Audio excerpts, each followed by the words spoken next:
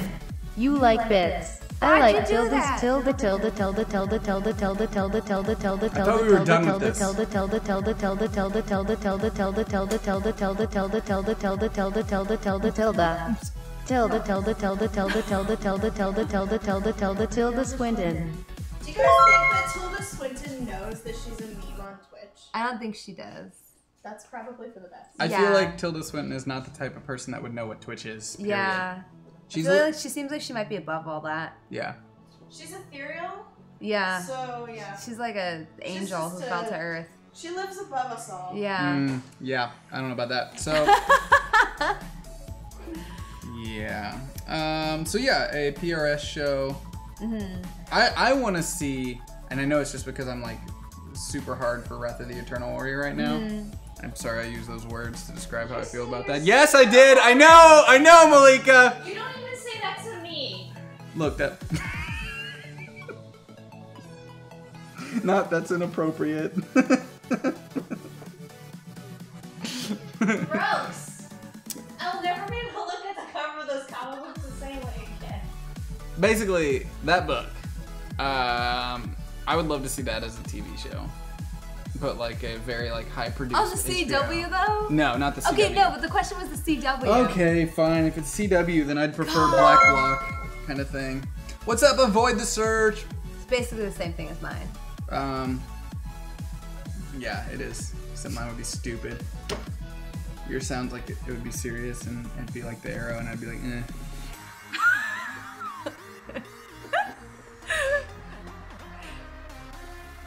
Mine would be like Supergirl, and I'd be like, eh. Actually, look, if I was gonna do anything on CW, I would just have the dude that plays Captain Cold just be all the parts. Like if he could play all of Black Block, everyone, and he just talked like that the entire time.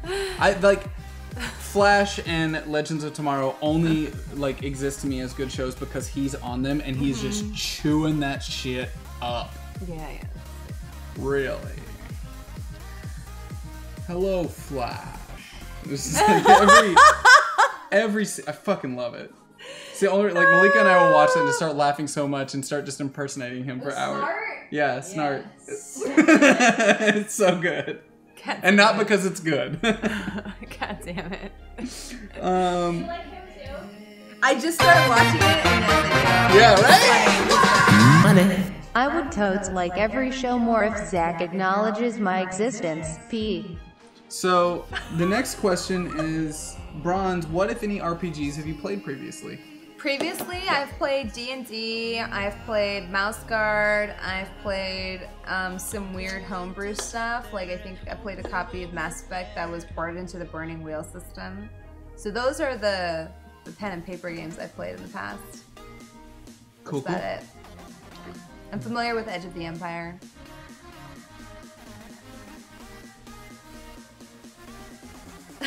What was that face? I'm just gonna skip Krun's question. Girl Wonder says, Bronze, what is your favorite part of being in the Thumper community? And Zach, do bits translate to money that actually go into the Hyper RPG's pocket? Well, I'll answer my part first by saying yes. After you pay the difference, say we get, 20 bits, that's 20 cents that goes to us, and we appreciate that. So you pay the difference, the streamer gets all of it. The best part of being a part of the Thumper community is one thing that I'm not used to because, like I said, my lens is so much wider because I'm kind of out there in the sea of Twitch, is that it's different. It's just different. Like, you don't get a lot of the comments and the weirdness that you get out there here because, number one, our mods are so good about getting rid of it really quickly and our community is really good about eliminating it really quickly, and we've fostered this big community of people that doesn't really allow that sort of mentality to creep in. And I love that. I love that about this community in general. And the second you say, like, my feelings are hurt, everyone bands together, and I kind of experienced that. I don't know for those of you who are aware of it, but when there was a lot of bleed happening between, like, Glitch and me as a person, and I tweeted about it, I just sent an idle tweet not really knowing what was going to happen. I didn't even really think about it, and I sent it after my stream at like 4 a.m. in the morning. And when I woke up at 10, it was just a wave of like, who are these people? We want names. It was like it was almost like a witch hunt. It was kind of like magical to behold though, because people were just like, no, we have your back. Like, how dare anyone make you feel bad? When you go on the rest of the internet, people are kind of just like, man up, nut up, you know? And I know that Glitch is that way, but sometimes it's like, just because I'm a badass doesn't mean that things don't get to me. I'm still a person. Granted, I'm like Magneto when it comes to like deflecting bullshit, and I always talk about that, but there are times when it starts to weigh down on you. So it's really cool to be able to have like a real conversation about that and have people be like, that's not acceptable. How dare you do that? I think especially whenever it's like, because you know that's not you. So yeah. It's just like a base level misconception of you see people criticizing something that's not you. It's a fictional character. Yeah. And they don't realize that by insulting you as a person, like that's real. And you guys have to figure that out, the people that do it. And I know like 98% of our audience doesn't. So it gets, and sometimes I get that people aren't gonna like Glitch, but there are times where, and I know she in particular is a very polarizing character. I know that. I know that she's gonna be somebody that you're probably not gonna like her in some episodes because is such a strong character and she's so hard on that moral compass. Yeah, and that's not just on you. She doesn't really hover in the middle. Yeah, I want people to understand too, like, I encourage her to do that stuff. Like, that's us as a group. I think sometimes people get this misconception that you're out there just trying to like make the game not as enjoyable for us. Like, it's more enjoyable for us because she's doing that. We want Glitch to be that kind of character. It makes it more fun for you to watch. And I know they do believe that, they just don't know it because they get so fucking emotional about it. And I think it's easy to forget because you see our characters always interact in certain ways, but like, even when I was really, because Glitch was kind of mean to Erida in the beginning of the show, like Tara and I are really good friends, you know? Like, we're talking about RPing like outside of Twitch, like on our own, like in our house, you know? In our houses, because it's just so, we get along, and I wish you guys could see that. Like, we go and have lunch together, like the Vanquished cast. Like, we do get along, and even though my character might be giving Cross a hard time, AJ and I are close. I consider myself really close with AJ and Lizzie in particular. I talk to them a lot. They're in my stream a lot. They're just really nice people. Yeah. So it's crazy because it's like, I think people forget that, and they're like, oh, like Glitch's character is always giving this other character a really hard time. But I hope you understand, like, that player usually enjoys it. They're usually like, oh my god, I love you, you're amazing. As soon as like the show's over, we're like besties. We go back to being good friends. And I wish you guys could see that more, because I think that's another part of it, is people probably feel like, gosh, you know, like Bronze is being so mean to, my character's being mean to that character, because I would never be mean to that person. Yeah, and that's on you. That's not on her. That's on you. If you can't figure that out, work on yourself. Honestly, like, and that's something, you know, I want to always remind you is like, that is in no way a slight on you. That's people who unfortunately can't differentiate between fantasy and reality, and it's more fun that way. We all love it. We want somebody to do that. And somebody mentioned something like, is that why you point the chaos dice? Those chaos dice I will never lie on. Believe me, I want to lie on them, because every time it rolls good for you guys, I get so upset. Yeah, he wants it. He wants it to roll bad. Yeah, I want it to roll bad, and I will not lie on those. Whatever the die falls on that chaos die is what happens. Yeah. Yeah, Bleed is real, and I think it's like a little bit different for me because I'm playing a strong character and I am a strong person, and so it's more. But I've seen it happen with Tara too, because she plays sort of like a more meek character, but that's not Tara. She's not a meek person. No. She's a powerhouse. That woman is a force of nature. So I think that with me, it like affects me differently because people think like, oh, that's who I am, and like, oh, I can kind of flip Bronze shit all the time because it's funny. It is, yeah, sure, but sometimes it almost feels like it's only targeted at me because we don't treat the other cast members all the time the way we treat me. It becomes almost like I feel like everybody hates me.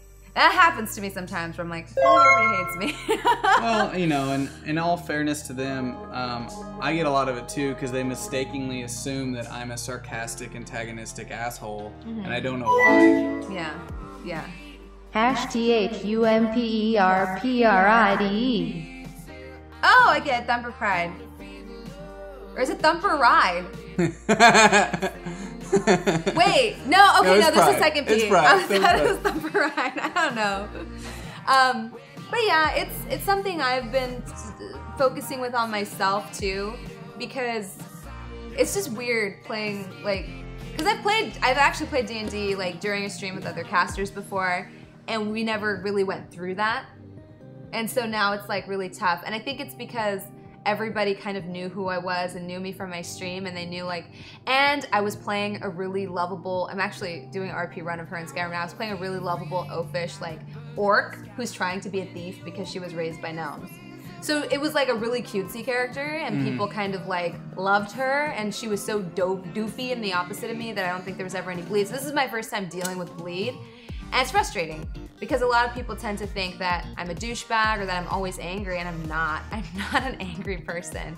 But I think that if you take somebody who, like when you guys see me on Twitch and the parts that you're remembering are like outliers, you know? Like you don't get me for 6 hours a night the way my cast does. Exactly. And for 6 hours a night, there's maybe 15 minutes where I'm going off on a troll or somebody who said something horrifically inappropriate or sexual to me. Well, I think part of the difference too is that we are a entertainment platform less than we are a personal streamer platform. Yes, yes. And just like a TV network, and because I think it goes both ways. I think sometimes they don't realize that you are a real person and that Glitch is fictional. And I think it goes both ways in that sometimes we don't realize that they're criticizing Glitch and not you, and they're criticizing me as the GM doing NPCs and not me, because we're an entertainment platform. So to them, it's kind of like watching their show on TV and shooting the shit with their friends of like, fuck this character, I can't believe they're doing this, why are they doing this? You know, like, just like you'll complain about Game of Thrones, something like that, because they look at us as like a source of almost like a TV. Yeah. And yeah. instead of a personal one-on-one kind of thing. And it's a variety channel, so unfortunately we have people who might only watch Vanquish and not watch graphic content and not even watch right now, so they're still going to tune in on Monday and have just that one perception of that character in you, and that's it. Because we're a variety channel and they don't have that together kind of situation. It goes with ways of us having this like really inclusive giant audience that comes in for different shows and all that kind of stuff, but it does make it harder to make those personal connections for you to understand who each person is individually, which is why we do shows like this, to try to help with that. But I know it doesn't solve all of it, because still a percentage of people are only going to show up on Monday night, and that's it. I agree completely. Make a note that was said. But what was said? You agree completely with something that I said. I've done that in the past. I know, I'm just fucking it was Cosmic Marvel. That's like the only thing we've ever agreed on. It's like this is so fucking good. Yeah, so good. And we've agreed on a lot of things. We just try not to remind ourselves that we have. It's better if we're in conflict. I like to think I'm a cooler version of Zach. You are. The only thing that makes me cool is Malika. Like, that's it. Malika is pretty hip. Like, she brings me up to like another level of acceptance and coolness. Without that, I am. And when I say I'm a cooler version of Zach, I mostly just say that because Zach set the bar so low that. I'll take that. If you could live in any game, video, tabletop, whatever, which one would you choose? Let me think really carefully, because I don't. Oh, would I have the same powers that are available in that game? Sure. Yeah? Yeah, why not? Okay, in that case, I would have to say... Ooh, you go first. I'm trying to think of any game with infinite lives. That's like my qualifier, like, where is it impossible to die? What game has infinite lives? Oh, I gotta think about this. I don't know, part of me wishes I lived in like Smash Brothers. Yeah? That'd be so cool. Just be like, yeah, let's do this. None of this makes any sense. This is fucking nonsense, but it's epic. Yeah. I think for me, it would be pretty simple. So full disclosure, I'm a big fan of like alien, like space operas and stuff like that. Mass Effect. Mass Effect. I know. I'm just like, Mass God Effect. damn it.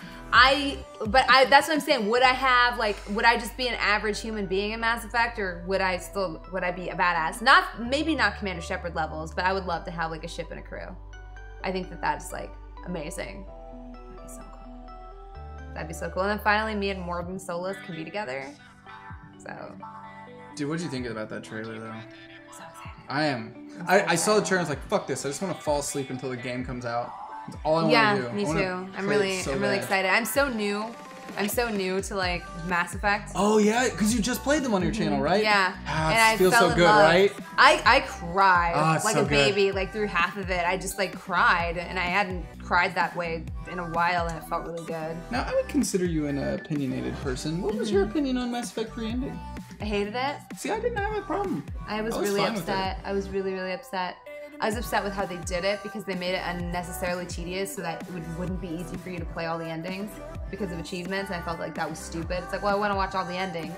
And then I just didn't feel like I got the closure that I deserved because it seemed like the whole series is based on like the fact that you have agency, like you can change things. This is the decisions you make in the first game. If you port your save file through, it's going to stick with you until the very end. This is your journey, and your moral decisions are going to affect everything around you. And I love that until the very end, where they're like, some of those endings just didn't make sense. Like some of the choice options, like, oh, Commander Shepard, you could just give up and allow the Reapers to destroy everything. And it's like, and allow the cycle to continue. I'm like, she would never do that. Like, because I play FemShep, obviously. I was like, she would never do that. Like, there's no way she would go through all of this and allow like the lives of her crew and her friends to be sacrificed, and in the end be like, whatever. Like, her whole point is like, fuck the cycle, you know? And that's what we've seen, is that these people. That's how you played her. Yes. So yes. I had a different experience because Yes. I played FemShep too, and she was ruthless, but also very selfish. And also a little nihilistic. So when I got through, because I played it through twice. My first playthrough, I was kind of like being extremely nihilistic while at the same time making hard political choices of like, anytime I was like, hey, save your friend or an entire species and fuck your friend kind of thing, I'd be like, you know what? I don't need friends. So the unfortunate situation that was my first playthrough all three. By the time I got to the third game, I had like 2 fucking companions. Oh, I had more. Yeah. And that changed my entire experience with it. So the whole experience for me became very detached and nihilistic. And then when I got to the ending, I was like, I really dig this. BTW, Bronze, did you have the chance to try the recommended DLC to get a decent ending? Not yet, but I'm going to. I purchased it. I haven't tried it yet, but I'm going to. I think it was like, I guess I shouldn't say I hated Mass Effect 3 because I liked the whole game. The end just felt like they wanted to end it and they needed to do it quickly. And I kind of gave them a pass on it too, because I was like, hey, this is their story and I'm along for the ride. Yeah. And I signed up for that ride, and I'm okay with being uncomfortable by the decision I had to make at the end. I thought that was one of the most beautiful things about it, that as a game, it was saying, you won't like this. And I thought that was bold as fuck, which obviously ended up hurting them very badly, and people were really upset. But it was really bold, and I gave them props for that. I almost liked if they had kept it open. Yeah.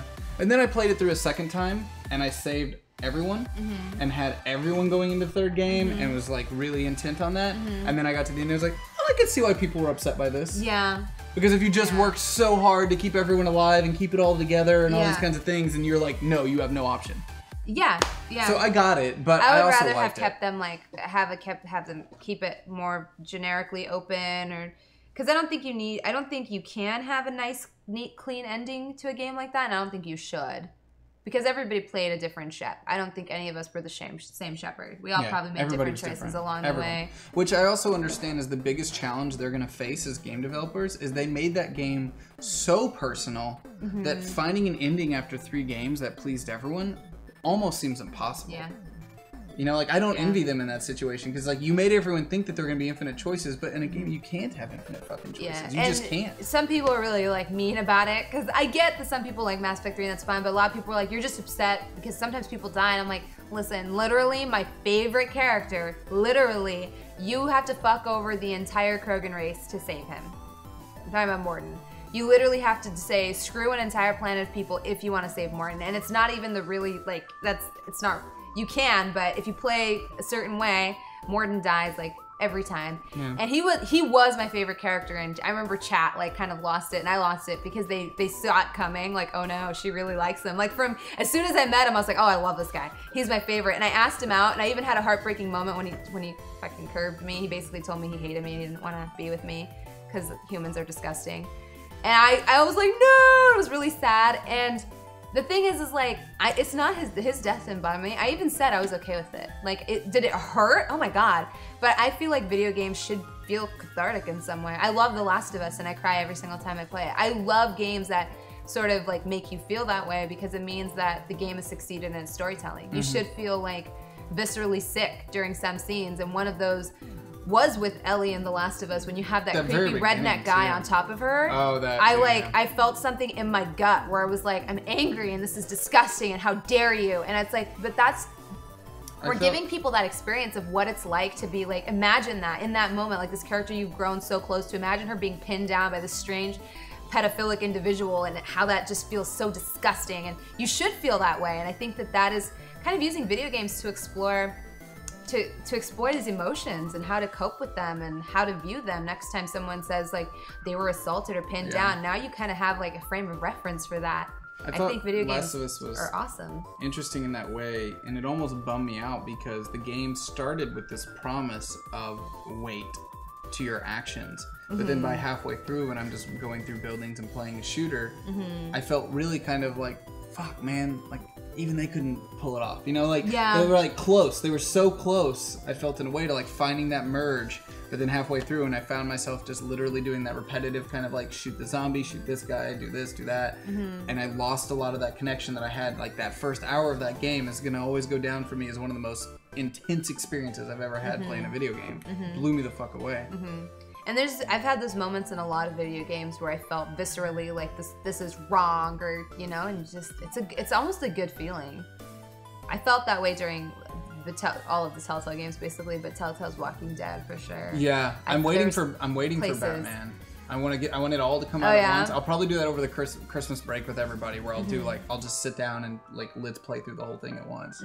I'm waiting. I actually, like, the same thing, I feel like I cry on my stream a lot, but end of The Walking Dead season 2, I, like, sat there and cried for, like, 10 minutes, because it was so sad. It was, and you know it can't be happy, because it's The Walking Dead, but still, it's like, and you have to make these tough decisions, and the greatest part was the discussion we had in chat afterwards, because some people hated the decisions I made, and I was just like, I'm emotional, and maybe that wasn't the logical choice, but I'm not going to make the logical choice because I'm so emotional right now, you know, and I don't.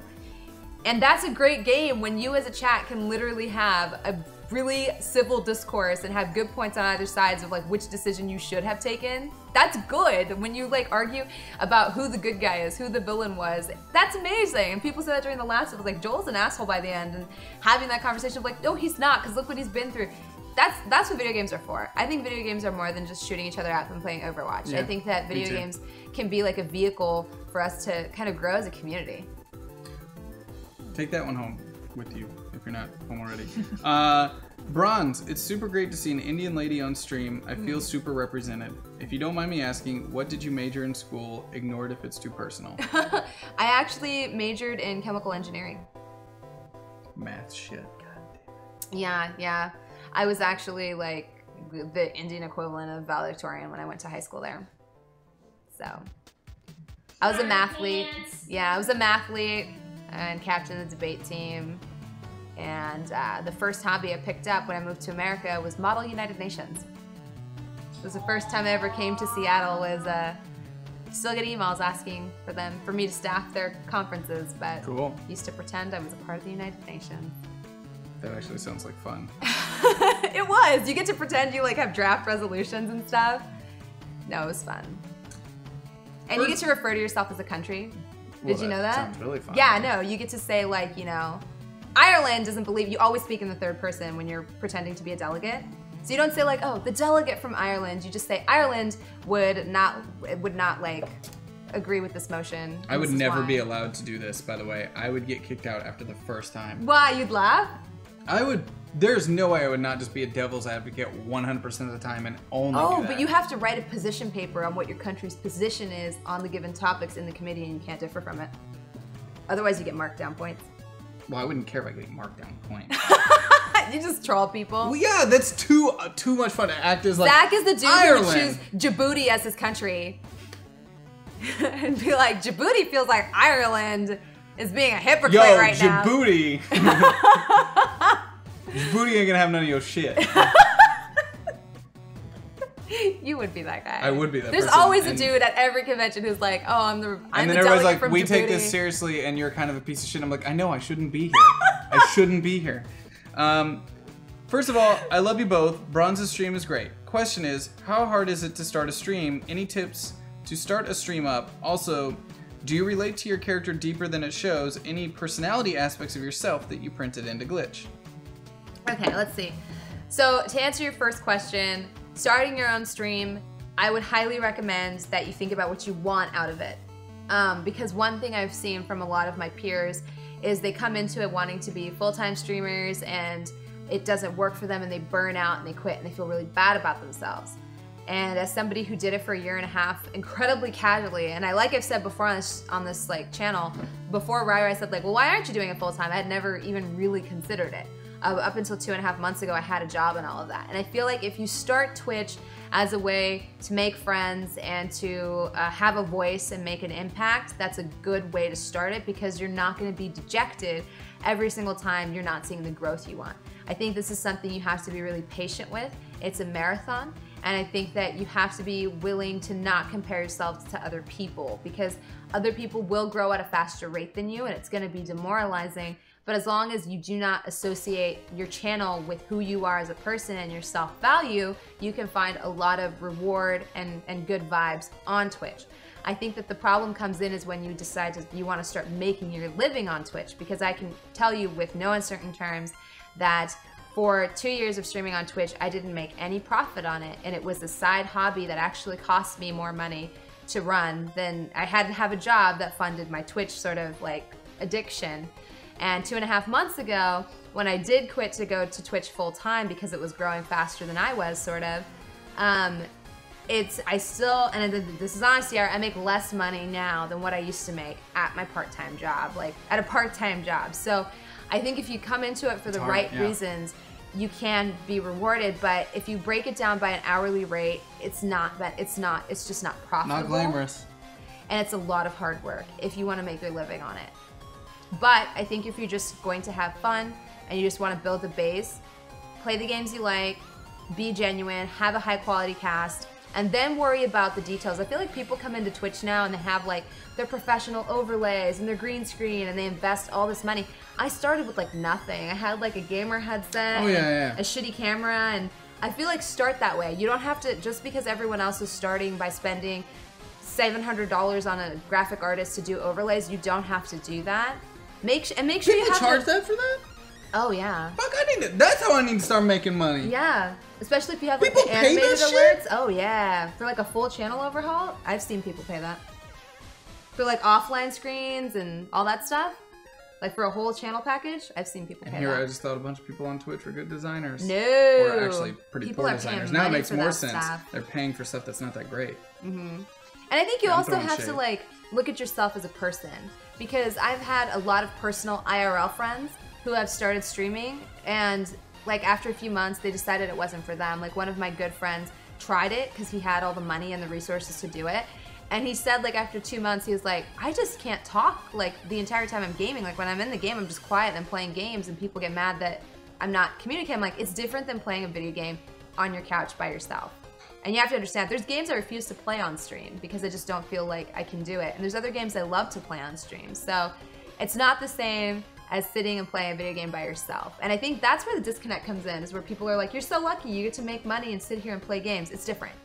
Because you're kind of entertaining at the same time. I don't get to enjoy games.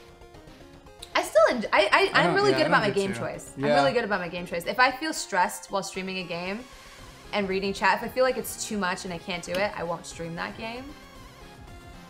Yeah, so much of what we do has to depend on like quick, get in, get out, play with the community, things like that. Yeah. Obviously for us, the RPGs are where it's at, and that's where I get to enjoy it. Actually playing video games, it's fun to play like Battlefield with you guys and Paragon and stuff like that, but like an actual like RPG, like I used to be able to just sit and play a fucking game, and I don't have time to do that anymore. Yeah, I play outside of my stream a lot. People always say like, you play off cam, why don't you just stream? I'm like, I just want to play off cam. I play with Vicken a lot. Vicken's in chat right now. He's one of my mods. You know, we'll fish in fucking World of Warcraft. And you know what? I don't have to worry about people being like, what the fuck is this shit? What the fuck is she doing? Nobody wants to watch you guys. I will sit and just fish. Vicken and I will hang out. We'll be fishing out the legendary rod. I'm like, oh, look, I got a fish. And so people think it's weird, like you enjoy fishing and WoW. Dude, I do, and it's so much fun. We listen to techno music and just fish. I have super zen moments. You guys don't even know Stardew Valley. I will sit and like work on my farm in Stardew Valley. I play a lot of StarCraft offline, a lot.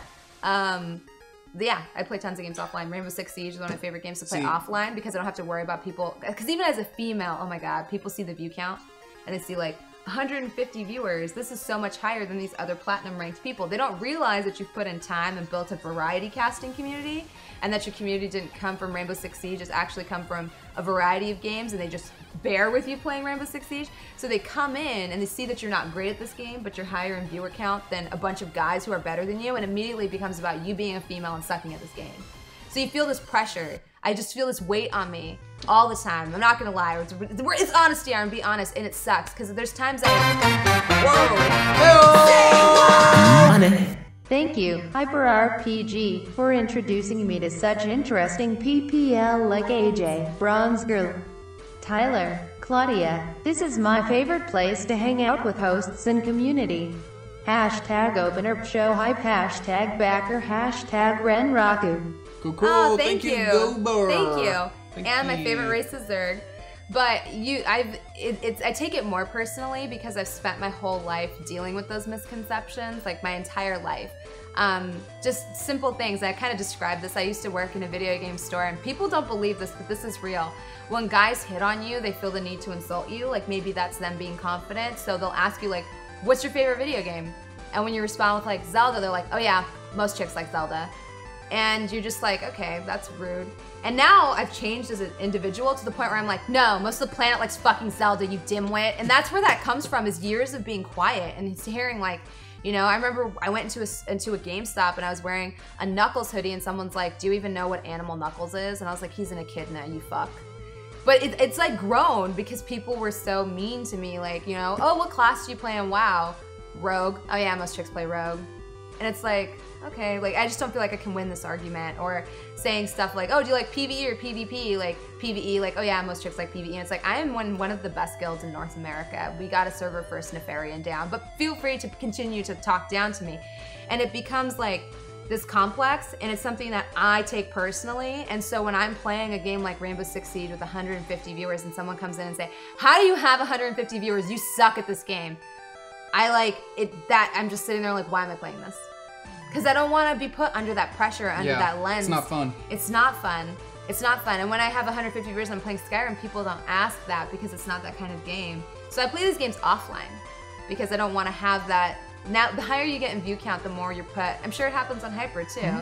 Like, you guys suck at Battlefield. How the fuck do you have 250 people? It's like, because we've built a community. Oh, no. It happens. It's not just... It happens all the time with RPGs, because anytime we get like front page support and we get up to 1,000 viewers, someone will have to come to you and just let everyone know they think it's cringe. Yeah. Thanks for the cringe entertainment. This is Yeah. some bullshit. Why do people even watch this shit? This is fucking stupid. I needed some cringe tonight. Thanks. I'm like, cool guys, cool. You're still watching. Thanks. Thanks for your views. Appreciate it. Yeah, and it's that there is that stress when you start playing video games on Twitch that you have to worry about. It's like, what kind of person are you? Because you are going to have a button. Like, everybody has one. When people come in and tell me I look like a dude, whoosh, like, that shit does not faze me at all. But when people come in and say, like, you suck at this game, I'm like, ugh, I do. It doesn't help that I have, like, such a high standard for myself, because there's some games I'm really good at, and most games I play on the hardest difficulty. So when I do play Metal Gear Solid, I'm just like, yeah, I know I suck at Metal Gear Solid.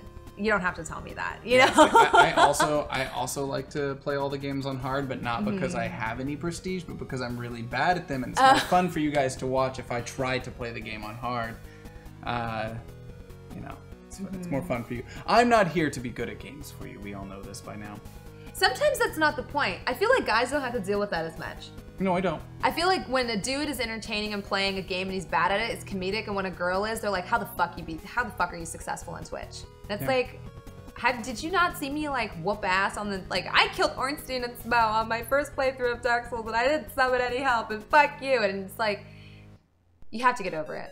So you have to learn to like, Twitch isn't for everyone. Yeah, and I mean, it's, you know. And I mean that in a good way. I'm not saying that as like, not everyone can do what we do. I'm saying that as like, think about these things, because you will have nights where you stop and you're like, why am I doing this to myself? And I've had those nights. I literally have, where I'm like, why do I do this to myself? And yeah, there is some double standard there, but I think the other thing too is we don't jump to defend me as much either when a bunch of people come in the chat. We're very used to people coming in here and saying I suck at shit and people don't like. Yeah, it does happen a lot. Anytime we stay late and play games, if we get any viewership at all, someone's gonna come in and say something like, you suck, this is terrible, why are you guys watching this?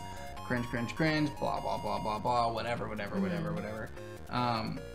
And I think the only advantage I had, like, I feel very fortunate with the communities we've built, and that we have this audience, but I think in some ways I'm lucky that I started on Twitch with a very toxic community.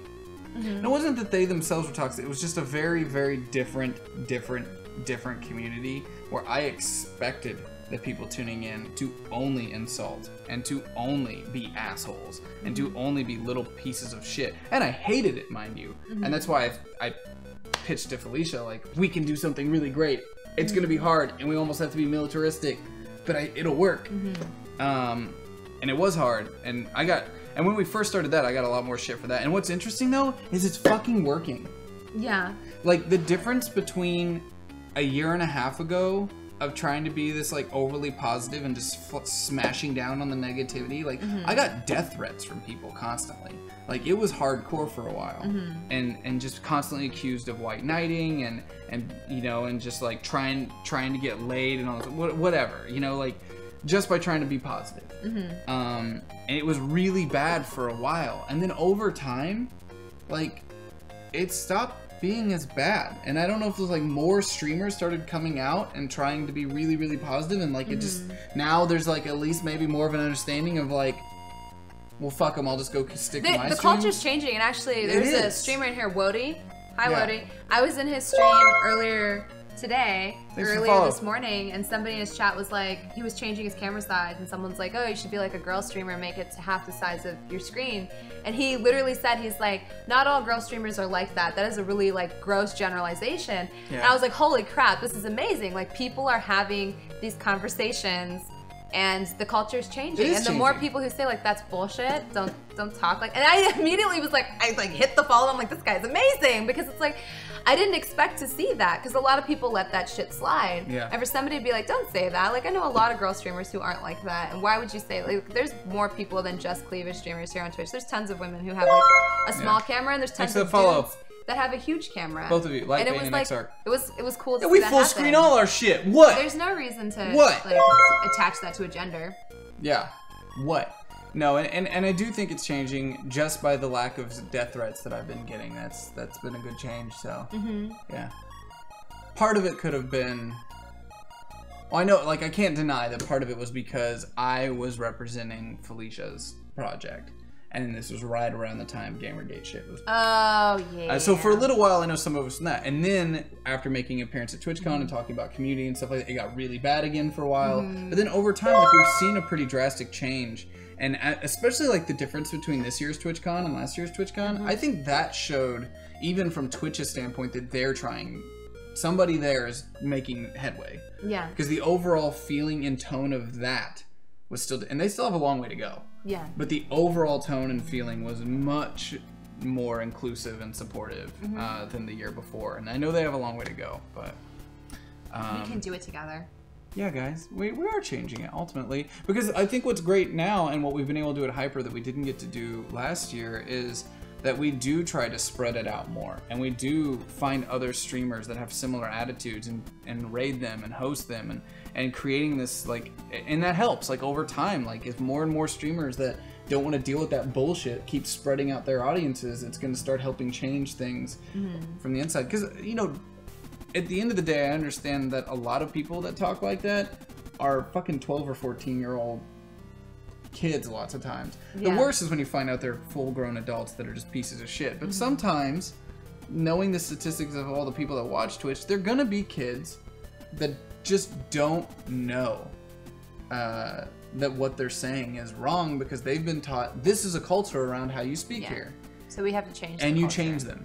And you work hard to let them know there is an alternative and just don't be a piece of shit. Because apparently someone in your life isn't telling you not to be a piece of shit. And if we as a community have to be those people, fine, great, whatever. And I do that. I no one is safe from me, even subs. And I'll say things like, and I try not to hurt people's feelings, but I'll say stuff like, gosh, I don't think you're a douchebag, but I just want you to know, like, you really come off as a douchebag with the way you say things in chat. And you know how many times I've gotten people to email me or message me and be like, I had no idea, I'm so sorry. And it's like, I just want you to know, like, if you have trouble, like, keeping friends on the internet or making friends, like, it's because you say things in this way, and it's just like, it's really grating, or you're really mean sometimes, and people don't really know that you're joking, and you can have a cool conversation on the internet. That can happen. We're doing it right now. We're doing it right now. We had a great one with AJ last week too about racism. It was good. Yeah. It was a really good one. Yeah. Really good talk. Bronze and Zach, if you could have one primitive skill, hunting, making simple tools, weapons, making rope, cloth, which would you choose? We're getting interesting questions tonight. Yeah, go for it. I just want to be able to make fire. But they said if you could just have one. If I could only have one, I would want to be able to make sure I could make fire. Really? Yeah. I would want to be really good with like a slingshot and chucking spears. I feel like when the zombie apocalypse happens or the Mad Max future that we're all destined for, that's gonna be really useful. Being able to just like land a spear from like 10,000 paces and use a sling and like bring down a deer. Or like, you know, a Brahmin or whatever we're fighting in future, Deathclaw. I don't know. It'd be kind of cool. Did you ever try to kill animals in primitive ways when you were younger? No. Cool, we're gonna move on from that topic then. I was a very peaceful child. Whew. I don't think that would have worked for me. Did you? Oh yeah. Really? People are different, I think. Yeah, people are different. I was a really sensitive kid. But I don't in that think I sense, could've like handled that. I didn't know because everyone around me was like that. Yeah. It's just a part of growing up. Yeah. Me trying to fasten my own slingshot with enough velocity to kill a squirrel in one hit out of a tree was a normal part of growing up in Arkansas. You know, and like, but you know, the ultimate aspect of all that is going through all that was what led me to be vegan for a large portion of my life. Yeah. You know, because like Yeah. you When I experience moved to firsthand. India, we had chickens on our farm, and I would like feed them every day, and I got really attached to them. And one day, one of the dogs on our farm got out and killed the chickens, and I was inconsolable. And my dad had to explain to me how we were going to eat those chickens anyway, but he actually totally empathized because when he was a kid, he went through the same thing. He was a really sensitive kid, and he had like one chicken out of the group that was like his chicken. So even though all the other ones got slaughtered, that was like his special chicken. And one day, a really mean uncle of his chopped it up and served it up for dinner, and he had a really harsh awakening. So he totally empathized with me, but my mom was just like, grow up. But yeah, I don't think I could have done that. I love animals. A lot. I do too, honestly. I do too. Yeah. Waffleocalypse says, Zach, I'm doing a presentation tomorrow on why The Last Man and why comic books can be literature. Largely put together, but I read it because you recommended it, so I thought I'd ask if you had any thoughts. Awesome! Yeah, I love Why the Last Man. That was like one of the Me first too. graphic novels I ever read. It's amazing. Have you seen Last Man on Earth yet? No. They definitely throw nods to Why the Last Man in there Really? sometimes. I assumed they would. Because it's like Which is the same interesting. premise, isn't it? It's quite a bit different in so many ways, but sometimes there'll be little things, you know, like the end of one season, whenever it's like the ending shot is a guy in a spacecraft. You know, you're like, oh, you know, it's like, I know that's a nod. Like, Yeah. it's just somebody read that book and Yeah. they turned it into a comedy in that sense. But, There was an awkward time in high school where I had a stuffed monkey that my mom had got me from New York or whatever. You know those monkeys with the Velcro on the paws where you can like put them around your neck? You know what I'm talking about? yes. Yeah.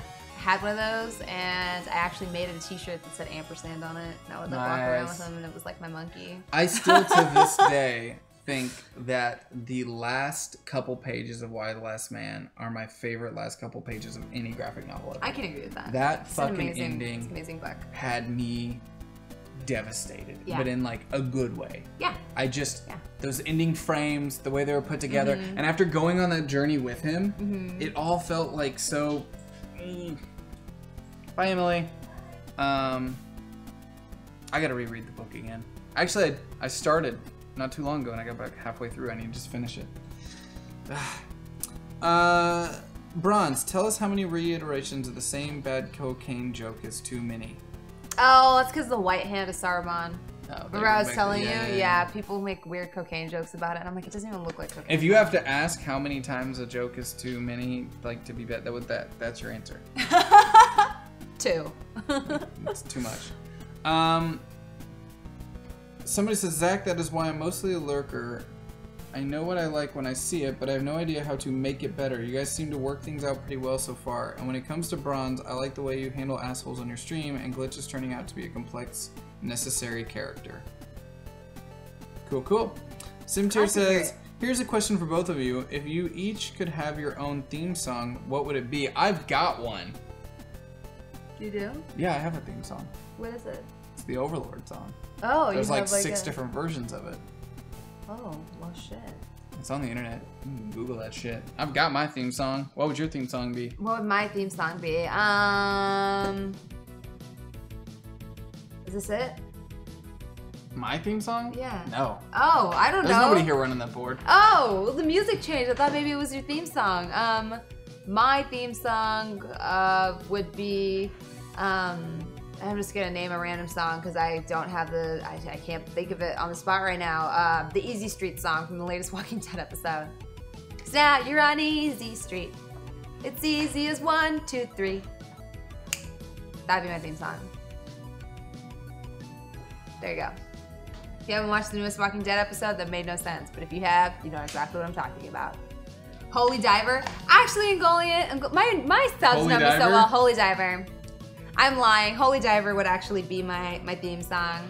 Been lost so long in the Midnight Sea. Yeah. What am I talking about? It would definitely, okay. Trolls aside, it would be Holy Diver. That was my sub song for a long time too. I have a weird obsession with the Holy Diver song. If I ever had the budget to, I would totally recreate that music video Yeah? with me at the center of it. Have you ever seen it? Dun dun dun dun dun dun dun dun. There's like a dude with a sword, and it's like very yeah. I would recreate that entire music Dude, video. 80s, Yes. I love Holy Diver. 80s heavy metal, like, music videos in general are some of my favorite things on earth. And like, just, sometimes I will put on a Dio playlist and just, I love Dio. just fucking go. Like for it. a rainbow in the dark. Right? I would describe Is myself that not the way. best lyric? I would describe fucking ever? myself as a rainbow in the dark. But not you wouldn't just say like a rainbow. I'm like a rainbow there. You'd be like a rainbow in the dark. That was really good. You would That just was really good. go for it. Yeah. No, Iron Maiden. I really like them too. People don't know this about me. I'm a huge. I'm a huge fan of like 80s metal. And people are like, Bronze, did you ever have tattoos? I do have one, but I would have a full sleeve of 80s style, like 80s metal style, like Eddie and fantasy stuff? tattoos. But I would have them like with references that I like from like The Hedge Knight by George R.R. Martin and Lord of the Rings and Dark Souls, but I would have it done in like 80s style. Oh, is this the Overlord song? It's pretty creepy. It is pretty creepy.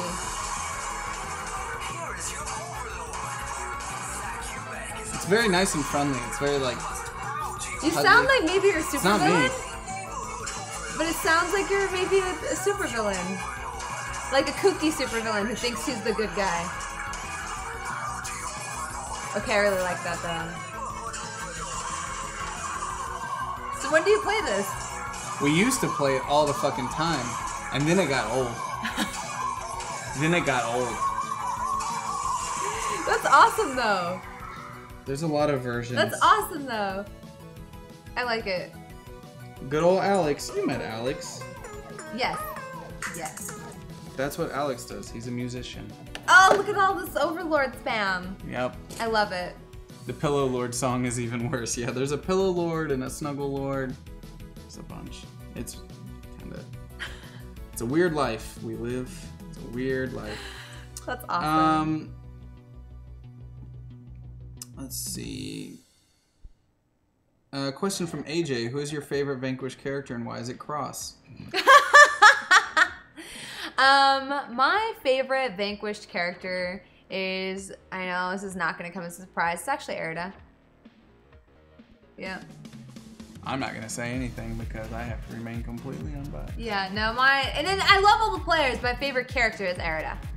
And I feel like in terms of like, of growth and where I'm excited to see where she goes and where she's come from, it's that character. I'm just excited to see where she goes. And I feel like she has a lot of room in terms of how to grow emotionally and power-wise, and I think that's gonna be fun to watch that transition.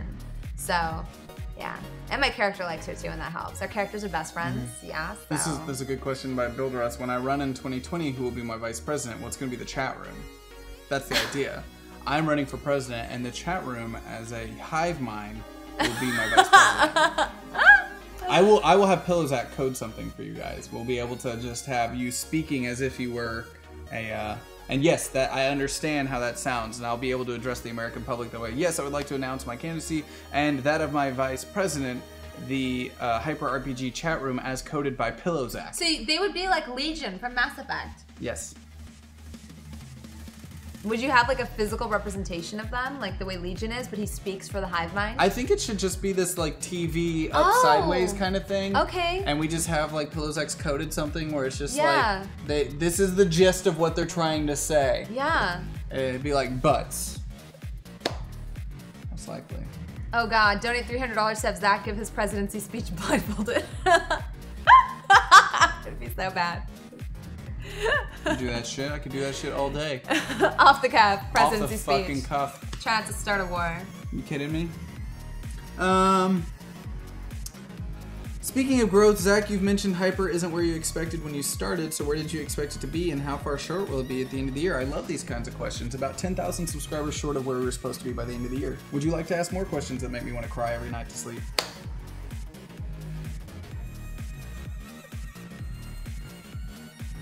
We're a long way off from where we originally projected. A lot of that has to do with our outreach. The reach we expected to get was not there at all. And that's why Hyper RPG South exists now. And why we will have more shows down there in the future. Because our reach is very low. Very low. And if we don't make changes, we will not exist as a company. So a lot of that's because our goal of where we were supposed to be by the end of the year is very low. Very low. Not necessarily from a financial standpoint. I think we've been doing a lot better than people had assumed we would given our lack of reach. And that's the plus. The minus is that's unsustainable and our reach has to grow extremely fast. So, you ask these questions, I'm gonna give you a hard answer. Let's see. Since you will finish by the time you read this, Zach, you look tired. Hope you have a good night. You have a wonderful channel here, in my honest opinion, and keep doing it. I know it's a lot, but I can just sub and cheer. And Bronze, hope you stream tonight. Maybe, we'll see. I am fucking tired. I am really tired. Zach has the Hyper RPG has the T-Rex problem. Very little reach. Yep. You need to get little dinosaur like grippy things. Genova Plus's reach is for guests or viewers are sorry if it's obvious. So okay, when I say things like reach, here's a good example of reach. Outreach. When we do a calculation based on just a simple, let's say, Twitter as an example, because Twitter is one of the best motivators to Twitch. Mm-hmm. It's absolutely one of the best. Better than Facebook, better than YouTube. Twitter's the best. Our outreach for the year of 2016 was 56,000 people. Now, that might sound like a lot to you. It's abysmal. After just a couple of things we've talked about doing at HRPG South in 2017, it bumps our reach up to 1.7 million. Just like that. So those are the reasons we have to start making hard choices here, is because at the end of the day, we're really proud of what we've built, and we think we've made something really, really amazing. But if you're yelling into an empty hallway and nobody can hear you, it will ultimately end up just falling. So we have to kind of get up on a taller building with more people around that will hear the yell. So that's the reality of the world we live in, is you can make something really, really, really amazing that you're really proud of, but if nobody knows it exists, it doesn't matter. Yeah. It just doesn't matter. And I think people are a little bit naive about how hard it is to grow on Twitch. That's so hard. There is an old guard, and if you're not in with them, it is so hard. I mean, like, every day I am floored by the fact that we just cracked 300 subscribers, and the view count on my channel is 250,000. That is insane. Like, that is a crazy conversion rate, because most people, we're talking like my peers who are in the same view count and sub count as me have like millions of views on their channel. I have a quarter of that. And it's so hard just to get people to click on your channel. You have no idea how hard it is. And so it's not just enough to say, like, so many people will come into this channel and my channel and be like, this is so cool, or I love this content, why don't you guys have more viewers? It's because the way Twitch is structured, it's just hard to grow organically. You kind of need to have a leg up from somewhere, and it's hard to just grow on Twitch because of the way the whole system works. Like, if you're streaming in a game directory that's not super popular, right there, you're not on the front page, people aren't clicking on you. Yeah. None of the shows that we do even have a category. That's that hurts. That really hurts us. Huge. It's detrimental to our discoverability. So if you already know you're putting yourself in a position where your discoverability is going to be low, you have to cushion that with other forms of discoverability, which is why social media can be really important. That's why YouTube can be really important. That's there's many different tools you can use, and it's never going to be easy. Like, I don't want to pretend anything we do is ever going to be easy. I understand the challenges. Our initial outreach numbers that we had projected last year were extremely low, and you know, there's some things that we thought we were going to have, certain collaborations with Laundry Outreach and stuff like that, that just didn't pan out. And that should happen. So, you know, we've got some stuff lined up, and I know some people are asking what's HRPG South, and I said earlier in the night, I said I would talk about it eventually. So as you know, Lucas has been up here this week. Lucas quit Geek and Sundry a couple weeks ago, and he's going to start working for us, and he is going to be helping us get HRPG South started and up and running, which right now is just Cineverse and getting them out of Adam's basement or bedroom. But we will be adding more shows, and you know, the shows that do really well up here will still be doing really well up here. Yeah. And other stuff that's doing really poorly that we can't afford because we're a business, we will have to do new shows probably down there because we have a lot more outreach.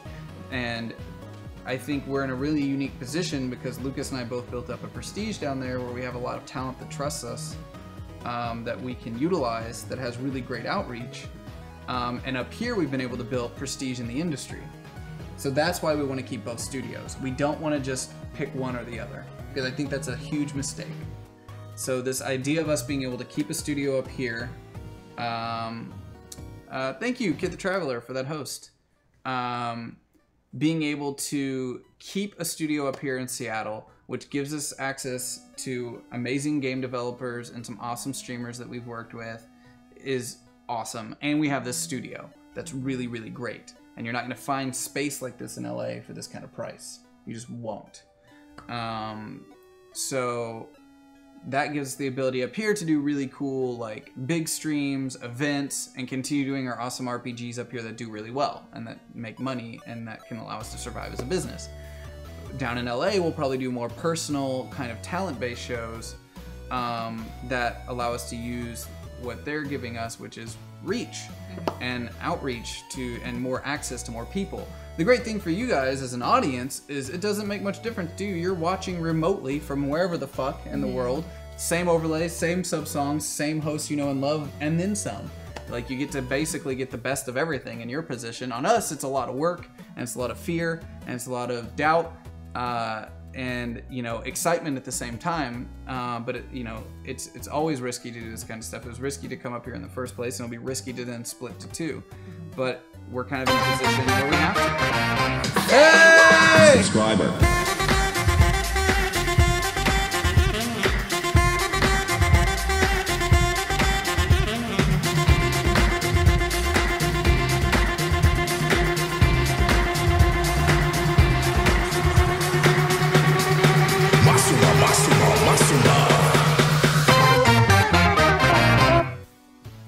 Yeah, thank you for that. So, yeah, for you guys, it will always be scary because I know a lot of you, anytime we mention anything about change, you get scary. And you get kind of worried. But from your perception, you'll get to keep all the same hosts you know and love, and you're going to gain a bunch of new hosts and new content that will up the overall production value of the channel, and more exciting stuff that gets to come your way.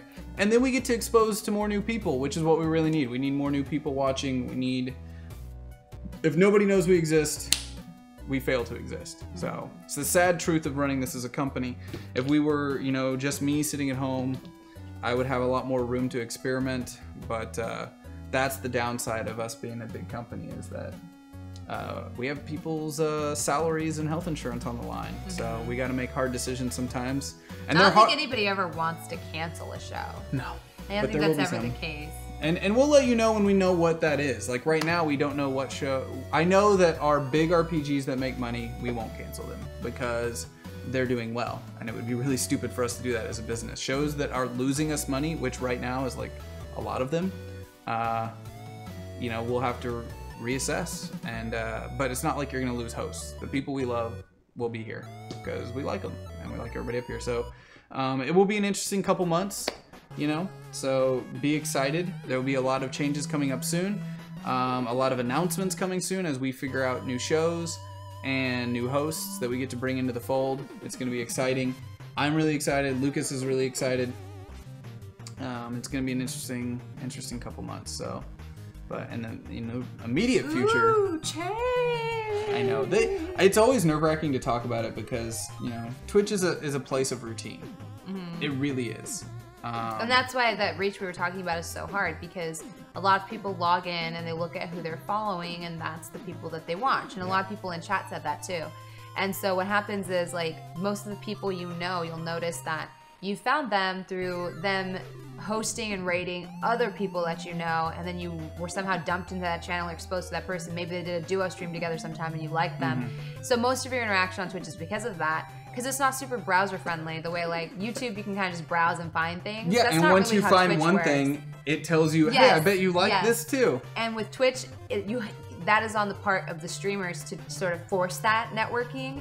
And I mean, it's hard. It is hard because, I mean, we didn't even have an auto host feature until just a couple of months ago. So it's like when you're offline, if you're not actively and who is just sitting AFK in somebody's channel too? There's very few people. Yeah. You might click on someone's channel and see like, oh, what's going on here, and maybe they're hosting someone else. Most of the time too, when you see that somebody's hosting, you don't even go over. Yeah. Like you'll log in, you'll see who the people you are following are streaming, and you click on who's actually streaming. Lots of times you don't click on who you're following. Yeah. God damn it, Rad. If you make a show where Bronze just catcalls people for a couple hours once a week, you'll double your revenue at Hyper. That did happen, yeah. Yeah, cool. I catcalled people for donations. I was like, yeah, if you tip me, I'll catcall you. And I just catcalled people what the things I've been told in real life, but they were like, is this real? Like, what the It was funny. Catcalling people is not funny, but it's funny if you make it funny. But don't do that to like people in real life. That's why I did it, to show how ridiculous it is. Yeah. This is what you sound like, and this is what you look like, and we're all laughing at you. Sometimes you can use comedy as a cool way to diffuse, like, or to like throw a light on really bad things. Yeah. Don't catcall women. Yeah. Don't use me as your banner man for that, because I'm making fun of people who catcall. I think what's going to be interesting, you know, with that kind of like routine and stuff, anytime you make changes, people get nervous, and what I can promise you guys, there's promises I can make you that even though we'll have to change certain shows sometimes, or we'll have to experiment with programming because it's a business and we have to make sure that we make money, you will always be in the know. I will always tell you what's going on, I'll be honest with you, and tell you what decisions we're having to make. Sometimes I won't tell you until the decision has to be made, because I also don't want to tell you shit that could never happen. You wouldn't believe how many things get brought up throughout a year that never happened, and if I would have told you, it would have been us doing all this like damage control for something that never happened anyway. So we wait until we know for sure, and then we communicate it immediately. And at the end of the day, you guys are in control of the content. So if you like a show, usually that show makes money. It speaks for itself. So we know that those are the things you support. Other things you might love, but it doesn't work. And, you know, and it doesn't get enough viewers, and it doesn't make any funds, and it doesn't expose us to the right things we need. So we can't do it. That's just the way it is. But the content will always be free. So I want to make that extremely fucking clear. We do these shows and they need to be able to make money to survive, but at the end of the day, the content will always be free for you to watch. Always. It will always be able there for you to watch it, to log into Twitch and to see it. We will never take our content off Twitch and put it somewhere else because we want to make more money off of you. That's not the point. We are not trying to get rich. We are not trying to, you know, just like hand over fist make money. We want to make amazing content, push the platform forward, continue innovating and doing cool things. And I feel like it's our job to find ways to innovate, to bring that money in and to find new viewers. Ultimately, we need to find more viewers so it's not as taxing on you all. You guys are extremely generous. You are so good to us, but that's not fair to you. If we could get double the viewers and then you spend a quarter less here, we're still doing better. And that is what I think is really important. And the more viewers we get, the easier it is for us to go to sponsors and get those sponsors to give us money instead of you guys. That's the dream right there, is to get to a point where you guys don't need to give us anything at all. You just get to watch the content for free, but it will always be free. Don't worry about that. And your voice means a lot here. We take your suggestions. We listen to you all. We listen a lot of times without telling you we're listening. So when people make suggestions like, oh man, Cineverse is getting canceled, I wish Hyper RPG would pick it up, we swoop in and do it. And that's because we have the ability to listen to you guys and make decisions very quickly on the fly, because we are our own bosses, but you are our biggest influence. Now, sometimes you all will tell us things and you'll say, I really like this thing, and you might be a couple loud voices, but you're not as many voices. And at the end of the day, we have a lot of analytics and a lot of tools that let us know what stuff you're really connecting with based on your interactivity, your financial involvement, your time watched. There's so many tools that let us know what you're really into, even if you're afraid to tell us what it is you're really into. I think sometimes there'll be like a show with very few viewers, but a really dedicated audience. But if we spend $300 on that show and it brings in zero, like, no one in their right mind would be like, yeah, keep doing that show for a year. And we have to answer to investors too. Yeah. You know, and we got to tell them, like, show them our cash flow and be like, hey, and they'll ask us those kinds of questions like, well, why are you keeping a show that loses money? Sometimes you just have to be realistic. Yeah. Even like for like a smaller caster, like an indie caster. Yeah. Well, we're indie too, but for an independent caster like myself, sometimes you have to break things down. And when I start talking about like adding a stable game I play every week, a lot of people are like, well, I love that you do variety casting, and one thing that I have to kind of break down to people is Money. But Zach, as a white human male, I exist to be abused and life isn't fair. So take my money and I'll find some ramen to go munch on. God damn it, Ashy. God damn it.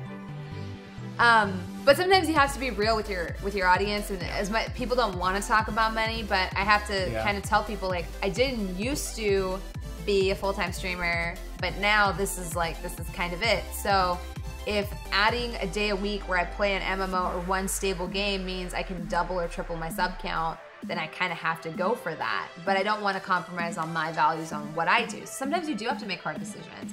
There are some games that just don't do well for your channel, and as much as 50 or 60 people love watching you play that game, sometimes you do have to make a hard decision.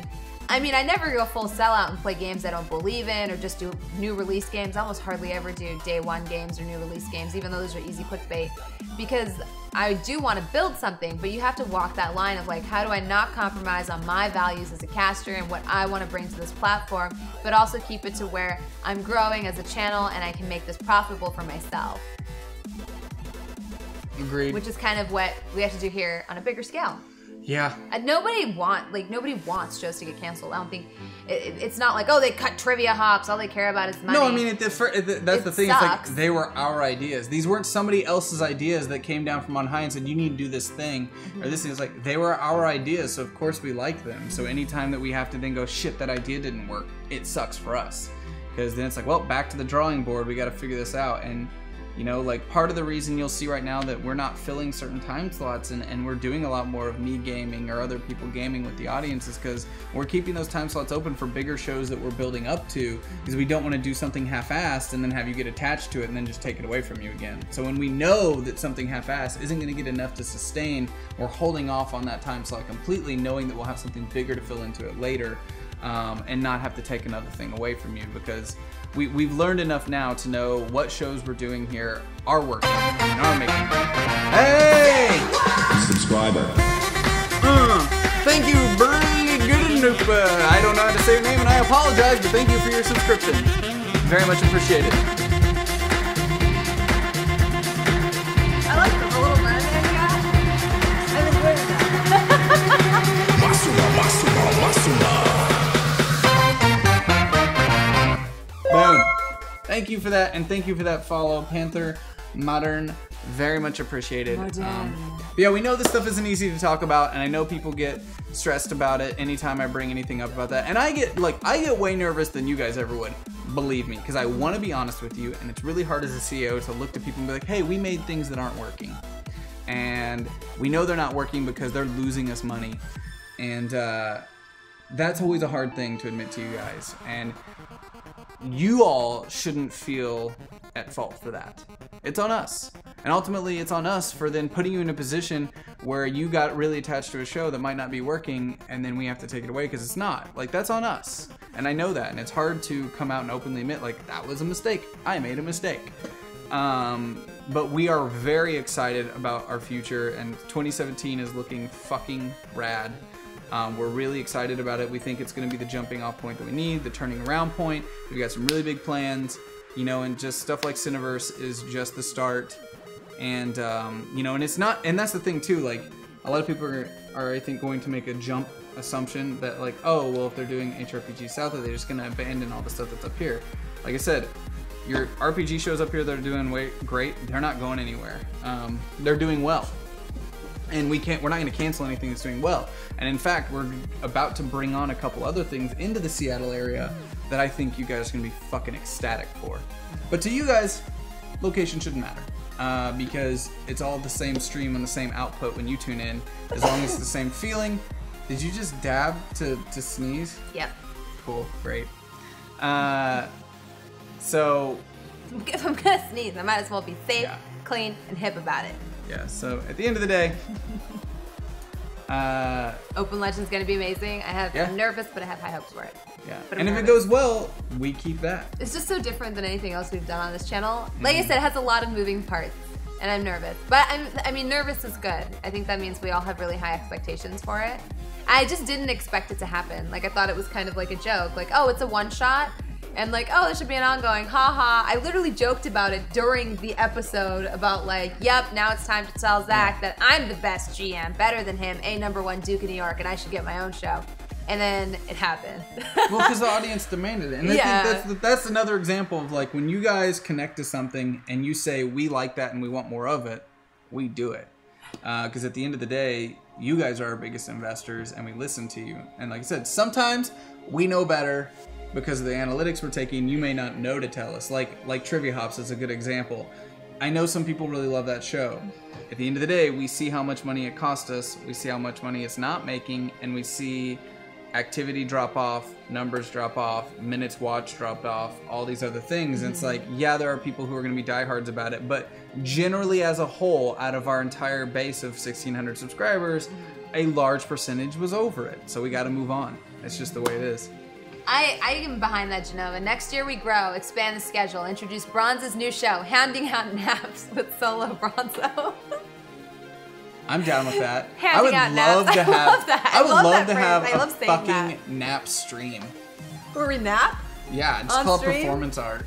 That'd be Just put it cool. under the performance art category. We'll just do like security cameras and we'll take naps. It sounds great. I want more board games. Someone would be like, Bronze, what do you want to see more on Hyper RPG? More board games. I love board games. Then we did Nightmare, and I felt We like wanna I do was more like, board games. I feel like my idea was like confirmed of like, look, people like board games on Twitch. That's what I felt like after Nightmare. I'm like, Oh, see? I know that board games are works. possible on Twitch, but they're impossible without more of a reach. Because we learned So we this don't the have hard the way. directory. We don't. There's no directory, and they are hard to film, and it's all about the personality and the people playing them, which we do have some great personalities, but you can make board games work on Twitch, but if you're starting with as low numbers as we are, you're already cutting off a lot of your audience because it is a little bit more niche. So you got to start with a much higher output, and then you have enough diehards to do it. but you know, we can't survive on streams that are bringing in like 120 people. We just can't. We fucking can't. Cannot survive off that. We will fail so fucking fast. So we can't do that. You know, it just doesn't sustain. You know, and the reason it worked really well that night is because we had front page rotation when it started, and that helps a lot because people do like it. But that's your output. That's your like discoverability right there. Because then people tune and go, oh, this is great. Yeah. And we are working with Twitch on that stuff. Like, hey, people like fucking board games on Twitch. They like our RPGs and that's what on I Twitch. used to do for a living. I used to like work with a distributor to figure out which board games to bring to a local board game store. Nice. So like that was my job. So I know a lot about board games, and I own a lot. But I know a lot because it was like what products are worth like bringing in bulk to a store, how many copies of each game we should buy. So my life for a while was like studying board games. That's awesome. So I'm super into that, and I feel like there's a lot of potential there because it's with a lot of RPGs, it's how do you keep it fresh? And I feel like with Board Game Show, you wouldn't have that problem because you have new board games coming out every week, and they'll have different dynamics, and it's easier to keep it fresh. There's such a so many board games. If you go to like Card Kingdom, it's like staggering because you're like, oh my gosh, where do I start? Where do I end? But what are my favorite board games? I'll name my top 5 just randomly off the top of my head. Arkham Horror. Love that game. I don't know why. I have a huge thing for Lovecraft. That game's one of my favorites. Really love Talisman just because it's classic and I like that sort of fantasy thing that it has going for it. Out of the bluffing games, I would have to say Battlestar Galactica, the board game. It sounds gimmicky, but it's really good. That's one of my favorite board games. I'm a huge fan of Mights and Mystics. It's like D&D light, so if you like a game that isn't, you don't want to have a DM, they actually have an in-game initiative tracker and like a sort of storybook you go through, so it's a campaign that's pre-built and ready for you to play. So if you like D&D, that's a great one. And what's the last one that I would just pick, just that I think is super fun? Sentinels of the Multiverse. It's a superhero game. That's it, yeah. And it's the funnest game, one of the funnest games I've ever played. It's really easy to get people into. Like I play that with like old ladies and stuff, you know, like family members, and it's so easy and fun to play, and I love co-op games. So there you go. Have you played Luchador yet? No. I want to play that one with you. Really? We need to do it on this channel so bad. It's a Mexican wrestling game with like dice-based, but with little paper characters with the ring. Really? Yeah, and it's super fucking stupid and fun. That sounds fun. It's really fun. That sounds fun. So guys, we're gonna be closing it out. There were a couple other questions, you know, that I might get back to some of you just by messaging you. And I do want to approach this one. Somebody just says, Zach, will you start a new channel? No, because I want people to be very clear. I left the last couple streams I was working on because I was just working there. I was an employee. I'm the CEO of this company. I'm not gonna leave it and start a new company. This is my livelihood to make this work, to create something unique and to grow it and to turn it into something that is more than just a Twitch channel someday. To turn it into like, you know, an actual lifestyle company where you can trust us to tell you what kind of board games you should be playing and to tell you what kind of RPGs are fucking amazing and the awesome ones that are coming out and to expose you to the new Kickstarters that are amazing and to keep this inclusive community as we grow. Like this is a company I'm the CEO of, not me as an employee. So I'm not going anywhere. Other employees might come and go as you know, they grow and move on with their lives. That shit happens. And that is bound to happen as a startup. That just always does. But I'm here. This is my shit. So I'll be around. I will be around. Oh, there were some weird comments in chat. Yeah, so people understand HRPG South is just a studio, not a separate channel. It all streams to the same place. To you guys, it's no different. There's just different talent available down there, and we have different studios available up here for like game studios and stuff, and some people we really like that we've been working with, like Bronze. So there'll be 2 different places we're streaming from, but all to the same channel, and to you, it won't be much different. It'll just be different people in different places, but all to the same spot. But no longer having Adam from his bedroom because his internet is shit. We had to cancel their show Tuesday night. It really sucked yesterday night. Oh no. Really bummed me the fuck out. Yeah, it sucks. 'cause It's their a crappy internet dropped. reason to cancel a show, I think, because it feels like it's out of your hands. And there's Yeah, nothing no, worse it than is. feeling helpless. Oh yeah, especially whenever that means I lost $700 last night. Yeah. That's just like that. His internet And you going have out no cost me control over it, $700. other than like trying to. Yeah. Yeah. So I hate knowing those numbers. That's the sad reality of this shit, guys. That's the numbers I have in my head all the time. Is just Yeah. because that show went off. It's just like me going, I lost $700. Huh? Well, you know, yeah, it's the company. It's not me, it's the company. It's just that feeling of, as the person going over those numbers, it's just like, ah! For refugees now, $700. Yeah. Yeah. We need to raid somebody, yo. We gotta raid somebody. just host me. I'll be streaming soon. But I'm not online, so actually I don't know. I'm pulling it up now. We're gonna do it. Man, I'm so tired. Ugh. So I'm tired. hungry. I'm like starving. I'm like so hungry. Don't worry about Cineverse, guys. We got a plan for next week. Erica has offered her apartment. Lucas is gonna get it set up this weekend, so we know everything will be good. Part of the issue this week is Lucas was up here, so you know it. Alright, so let's see here.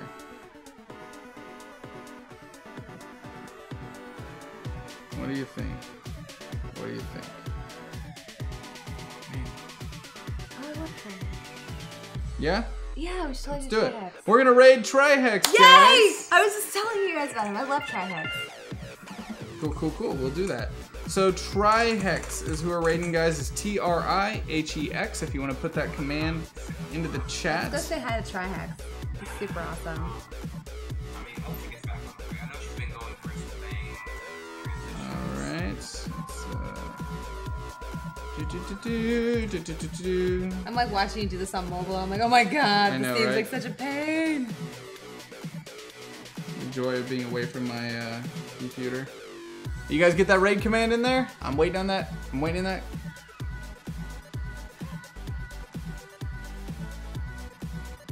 There we go. Sane Escape got it right. There we go. All right, guys, get that raid command ready. Thank you guys for tuning in on SCR Night. Thank you, Ron. I had fun. For Thank you answering for some having questions. me. Go say hi to Trihex. He's super cool. He's super cool. I love that guy. Make a good impression, because He's like one of the most humblest, amazing streamers on Twitch. Make a good so impression, make a because we're good- trying to get him on a show. Yeah, Make yeah. a good impression. Go butter him up for us. You say that butter those biscuits. You just send him probably now the most obnoxious raid ever. Oh, and people are gonna be like, no. oh god, fuck these guys. Dude, we were told to love you. Brad said to love you. Are they Mickey Mouse Brad now? said to butter you up. We're here to be your friend. We come with gifts of friendship and love. You will love us. Guys, thank you for tuning in. Let's get this raid going. Are you ready? You better do this shit. Do it right. Don't fuck it up. Don't You do ready? hashtag butter up Trihex. And no. Go! Have fun! Go have fun! Make friends, but not in a weird way. Bye! Go have fun. Go have fun. Go. Go. Not in a weird way. You said butter him up. That's like I know what you mean. called. I know what you mean, but like. Ron said butter your biscuits. I don't even remember saying that. Sometimes I feel like I'm like Geist and like a ghost possesses me and I say these things. You want to hang out? In all caps. Alright, I'm gonna go shit.